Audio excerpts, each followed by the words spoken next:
तर आजची सुरुवात ही गरमागरम चहापासून झालेली आहे. त्यानंतर हा पसारा बघू शकता आणि त्यानंतर मी हे असं एवढं स्वच्छ आवरलेलं आहे. एवढं भारी वाटतं ना असं बघून खरंच. त्यानंतर मस्तपैकी गरमागरम असं जेवण केलं आणि काल मी जसं सांगितलं, की मी 2 झाडं आणलेली होती. त्यातलं शेवंती हे लावायचं राहिलं होतं. ते मी आज लावून घेतलं आणि दुपारी आमचा गाजराचा हलवा बनवण्याचा बेत होता. तुम्ही माझी रेसिपी बघू शकता. मस्तपैकी तुपामध्ये ड्रायफ्रुट्स हे छान प्रकारे मी रोस्ट करून घेतलेले होते.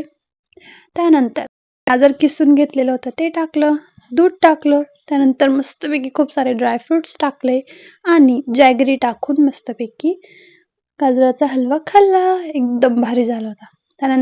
नंतर आम्ही मस्तपैकी झाडं वगैरे इकडून-तिकडं ठेवत होतो. मस्तपैकी असं सेटअप करत होतो आणि रात्रीचा आमचा बेत होता कोशिंबीर.